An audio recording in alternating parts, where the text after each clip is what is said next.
அனைவருக்கும் வணக்கம். நாம் இன்று பார்க்க உள்ள காணொளி திருநாகேஸ்வரம் திருப்பாம்பரம் நாகர்கோயில் போலவே இன்னொரு ஸ்தலம். அதே போல திருநாகேஸ்வரத்தில் என்ன பேர் நாகநாத சுவாமி இருக்கிறதோ அதே பெயர் கொண்ட இன்னொரு ஸ்தலத்தை பற்றி தான் பார்க்க இருக்கிறோம். மிகவும் சக்தி வாய்ந்த ஸ்தலமாகும். திருநாகேஸ்வரத்துக்கு இணையாகவே இந்த கோவிலை பார்க்கப்படுகிறது. சரி, அப்படின்னு இந்த கோவில் திருநாகேஸ்வரம் இணையானது ஏன் திருநாகேஸ்வரத்தில் நாகநாத சுவாமி என்ற பெயர் வர காரணமானது? ஏன் இது மிக பிரபலமாகவும் நாகநாத சுவாமி என்ற பெயரை மீண்டும் இந்த பூமியில் பெறுவதற்கான காரணங்கள் என்ன? இதை பற்றி தான் இந்த வீடியோவில் பார்க்க இருக்கிறோம். ஆனால் இந்த கோவிலுக்கு சென்றால் சகல தோஷங்களும் தடைகளும் நிவர்த்தி அடையும். அது மட்டும் இல்லாமல் குறிப்பாக மாந்திரீக பிரச்சனைகள் அனைத்தும் விலகிவிடும் என்பது ஒரு ஐதீகமாக இருக்கிறது. இது மட்டும் இல்லாமல் கைலாயத்திலிருந்து நேரடியாகவே கைலாயத்திலிருந்தே இங்கு அம்பாள் சிலை வந்ததாக ஒரு ஐதீகம் இருக்கிறது. இறைவன் சிவபெருமானுக்கு தான் காட்சியளித்தார். ஆனால் அவர் சிவனை மலையாக வழிபடும் ஒரு அதிசயம் இங்கு இருக்கிறது. இங்கு ஒரு நாகக்குளம் இருக்கிறது. இந்த நாகக்குளத்தில் இன்னும் கூட பல ஆண்டுகளாக நாகங்கள் வாழ்ந்து சூழ்ந்து சிவனை காத்து வருவதாக ஐதீகம் இருக்கிறது. சூரிய சந்திரர்கள் மீது பகை கொண்டு இன்னும் பழி வாங்க சுமார் 5000 ஆண்டுகளுக்கு மேலாக சூரியனும் சந்திரனும் பழி வாங்குவதற்காக இங்கு காத்து கொண்டிருப்பதாக ஐதீகம் இருக்கிறது. சரி, இந்த கோவில் எங்கே இருக்கிறது, இதற்கு எப்படி போக வேண்டும் என்பதெல்லாம் பார்ப்பதற்கு முன்பு இந்த வீடியோவின் இறுதியில் சொல்கிறேன். அதற்கு முன்பு இந்த கோயில் வரலாறை பற்றி பார்த்து விடுவோம். ஒரு காலத்தில் சோழ மன்னர்கள் ஆட்சி செய்வதற்கு முன்பு காலத்தில் வேலூர் மாவட்டத்தை ஆட்சி செய்த சில மன்னர்கள் என்ன செய்கிறார்கள், ஒரு அடர்ந்த காட்டு பகுதியில் தினசரி ஒரு சம்பவம் நடக்கிறது. என்னவென்றால், ஒரு பசு நேராக வருகிறது. ஒரு குறிப்பிட்ட இடத்தில் அங்கு ஒரு புற்று இருக்கிறது, பாம்பு புற்று இருக்கிறது. அந்த புற்று ஆண்டு சென்று நேராக பாலை தானாக இறங்குகிறது. அதாவது நாம் பால் இப்போது கறப்போம், ஆனால் அப்படி பால் கறக்காமல் தானாகவே அங்கே போய் நின்றவுடன் பால் சுரக்கும். ஒரு 2 லிட்டரோ 3 லிட்டர் அளவோ அந்த பாலை அதன் மீது அந்த புற்று மீது விட்டுவிட்டு அது சென்றுவிடும். இது தினமும் இப்படி நடக்கவே ஊரில் உள்ள மக்களுக்கு சந்தேகம், ஏன் இந்த பசு இங்கே வருகிறது, இதற்காக பாலை தானாக கறக்கிறது, எப்படி அதிசயமாக தானாக பால் கறக்கும் என்பதை பற்றியெல்லாம் அங்கு உள்ள மன்னரிடம் கொண்டு போய் சேர்க்கிறார்கள்.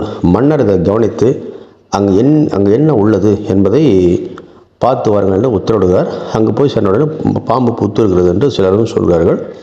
இதையடுத்து அவர்கள் அதை சுத்தம் செய்ய உத்தரவிடுகிறார் மன்னர். அதே போல் ரத்தம், அதை போய் சுத்தம் செய்வதற்கு சென்றால் ரத்தம் பீச்சு எடுக்கிறது. அந்த புற்றுவிடம் சென்று அந்த புத்துவை சுத்தம் செய்து போனால் ரத்தம் மூஞ்சி எல்லாம் அடிக்கிறது. அப்படியே எப்படி நமது ஊற்று அடித்தால் எப்படி இருக்கும், அதுபோல் ரத்த ஊற்று அடிக்கிறது. அதை பார்த்து பீதி அடைந்து அங்கிருந்து கிளம்பி வந்து விடுவார்கள். விவரத்தை மன்னரிடம் சொல்கிறார்கள். மன்னரும் அனைவரும் சேர்ந்து மீண்டும் அங்கே சென்று ஏதோ ஒரு சக்தி இருக்கிறதை உணர்ந்து கொண்டு தவறுகளை மன்னிப்பு கேட்டு அதைப்படி சில பூஜை புனஸ்காரம் கொடுத்து விட்டு அதை மீண்டும் சுத்தம் செய்ய பணியை ஆரம்பிக்கிறார்கள். அப்படி சுத்தம் செய்யும் போது அங்கே திருமேனியாக மிக தத்ரூபமாக அழகாக ஒரு சிவலிங்கம் நாகங்கள் பெரும் படையுடன் காப்பது போல அது அங்கே கிடைக்கிறது. அதாவது சிவலிங்கம் இருக்கிறது, சிவலிங்கத்தை சுற்றி பல வகையான நாகங்கள் அதை காத்து மூடி அந்த சிவலிங்கத்தை மூடியவாறு கிடைக்கிறது. அதிர்ந்து போன மன்னர் நாகங்களை அப்புறப்படுத்துவதாக சில வேத மந்திரங்கள்லாம் சொல்லப்பட்டு நாகங்களுக்கு சிவலிங்கத்தை வழிவிடுமாறு கேட்டுக்கொள்கிறார். அதன் பின்பு அவர் அங்கிருந்து வீட்டுக்கு வந்து விடுகிறார். அதன் பின்பு கனவில் அந்த மன்னரின் கனவில், நான் தான் நாங்கள் சிவனாக இருக்கிறேன், என்னை நாகங்கள் இத்தனை ஆண்டு காலமாக காத்து வந்தால் எனக்கு நாகநாத சுவாமி என்று பெயர் வைங்கள் என்று அந்த கனவில் அந்த மன்னரிடம் சொல்கிறார். மன்னரும் அதை கேட்டுக்கொண்டு அதன் பின்பு கனவில் சிவபெருமான் சொன்ன சில பூஜை முறைகளும் கொடுத்த பின்பு நாகங்கள் அந்த சிவலிங்கத்தை எடுப்பதற்கு வழிவிட்டன. அதன் பின்பு நாகலிங்கத்தை எடுத்து அதை பிரதிஷ்டை செய்து அங்கே ஒரு கோவிலை கட்டினார்கள். அங்கு உள்ள தீர்த்த குளத்தில் இன்னும் அந்த நாகங்கள் அங்கேயே தான் வாழ்ந்து வருகிறது. அந்த நாகலிங்கங்கள் அந்த நாக குளங்கள் ஈஸ்வரனை காத்து வருவதாக ஐதீகம் இருக்கிறது. அது மட்டும் இல்லாமல் சுமார் 5000 ஆண்டுகளாக சூரியன் சந்திரன் மீது கடும் பகையாக அங்கு இருக்கிறது. இதனால் மிக வெறியோடு சூரியனும் சந்திரனையும் பழி வாங்குவதற்காகவே இன்னும் வாழ்ந்து கொண்டு வருவதாக இன்னொரு கதையும் இருக்கிறது. இப்படித்தான் அந்த கோயில் உருவானதாகும். சரி, இந்த கோவில் எங்கே இருக்கிறது என்றால் வேலூர் மாவட்டம் ஆம்பூர் அருகே ஊட்டல் மலையில் இருக்கக்கூடிய நாகநாத சுவாமிகள் தான். நீங்கள் ஆம்பூர் ஊட்டல் மலை நாகநாத சுவாமி என்று கூகுளில் டைப் செய்தால் அந்த முகவரி வந்துவிடும். இந்த கோவிலில் மிக சக்தி படைத்த கோவிலாக இருக்கிறது. நாகதோஷம், சர்ப்பதோஷம் அந்த போன்ற தோஷங்கள்லாம் நிவர்த்தி அடைகிறது. அது மட்டும் இல்லாமல் இன்றும் கூட அன்று அந்த புற்று சுத்தம் செய்யப்படும் போது ரத்தம் பீச்சி அடித்து கொண்டு வந்த அந்த வடு சிவலிங்கத்தின் மீது இன்றும் நீங்கள் காணலாம். அப்படி ஒரு சக்தி வாய்ந்த ஸ்தலமாக இருக்கிறது. இங்கே நாம் சென்று வணங்கினால் நமக்கு என்ன கிடைக்கும் என்றால் நோய், எதிரி, கடன், வம்பு, வழக்கு, தோல் நோய் அனைத்தும் தீரும்.